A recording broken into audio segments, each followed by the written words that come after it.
Selamat pagi dan salam sejahtera bersama dengan saya Maria Suji untuk Ringkas TVS. Rakyat di Limbang kini boleh menarik nafas lega kerana tidak perlu lagi berhadapan dengan masalah bekalan air. Projek menaik taraf loji rawatan air di Berawan sudah pun siap dan hanya menunggu beberapa proses pemeriksaan kualiti air selesai dilaksanakan. Projek bernilai 33.5 juta ringgit itu dipercayai berupaya menampung keperluan bekalan air di daerah Limbang dengan kapasiti 40 juta liter sehari.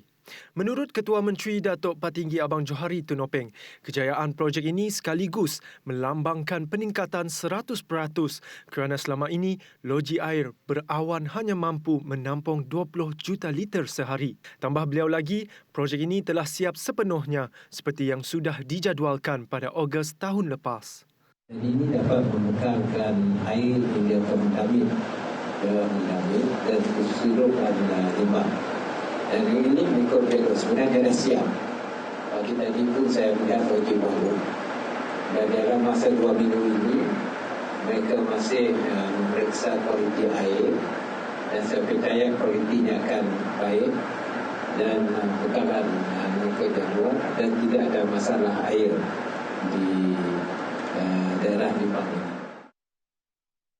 Menteri Penyelaras Program Imunisasi COVID-19 Kebangsaan, Khairi Jamaluddin memberitahu pihaknya tiada masalah sekiranya kerajaan negeri membeli dos vaksin tambahan sendiri.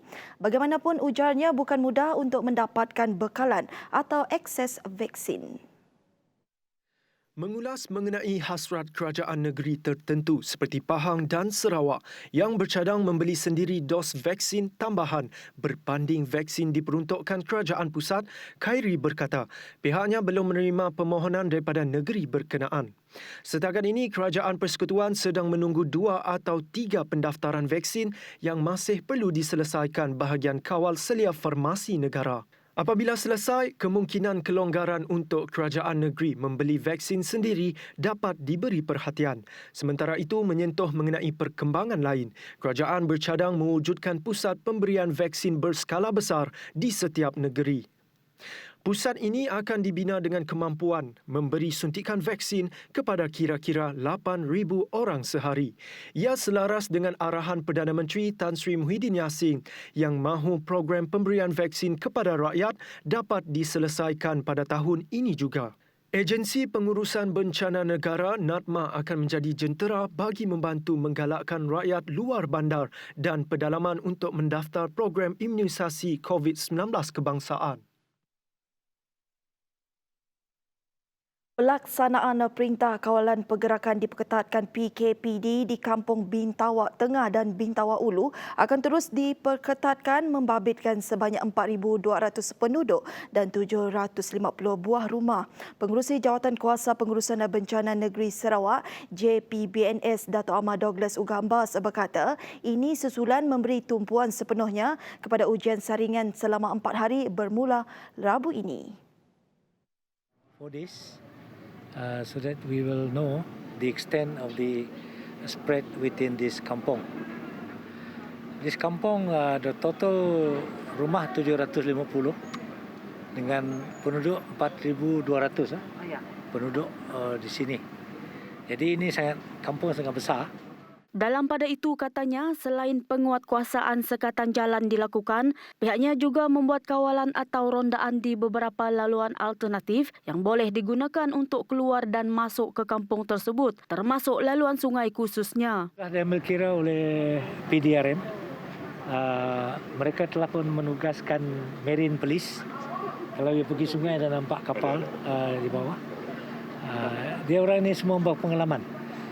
Sebab itu kita buat keputusan adakan PKPD pada hari ini bukan kemarin supaya persiap sedia diadakan untuk menentukan supaya jalan-jalan.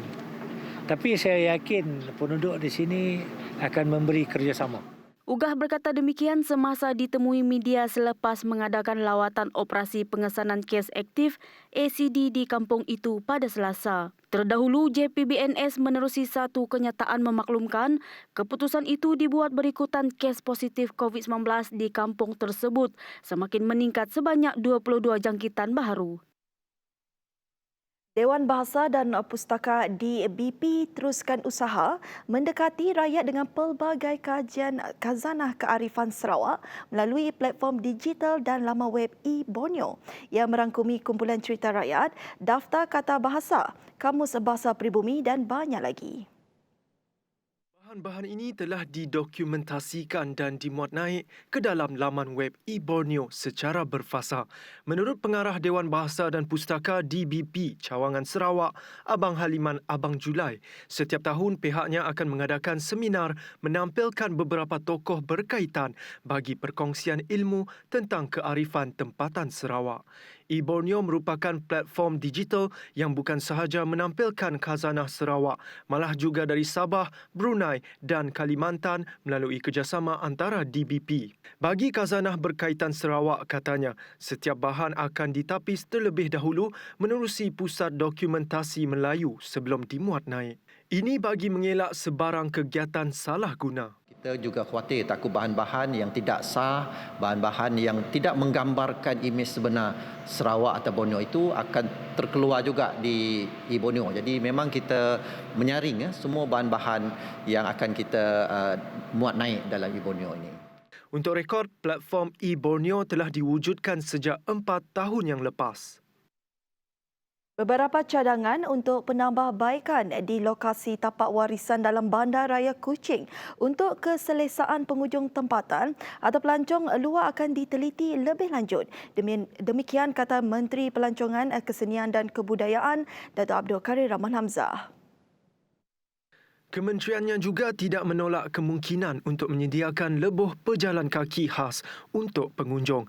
Pada masa yang sama, pihaknya juga akan melihat cadangan untuk menyediakan bangunan warisan yang tidak pernah diubah suai agar lebih mesra pengguna, orang kelainan upaya, OKU dan warga tua.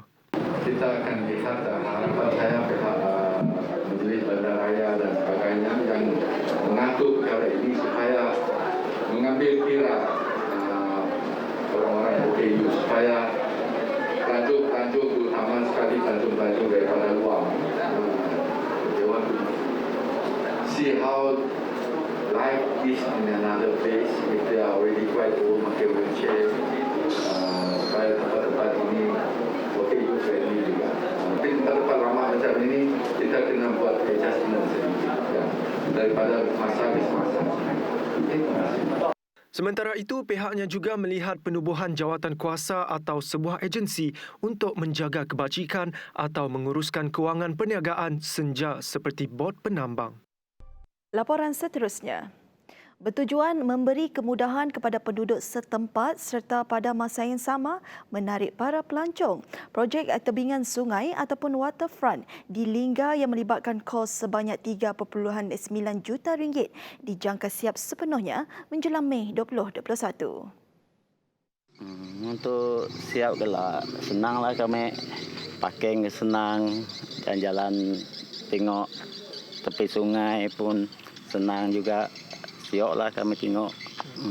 Kami senang singgah sinilah, mbak barang kami pergi beli sayur, datang dari seberang pun senang juga.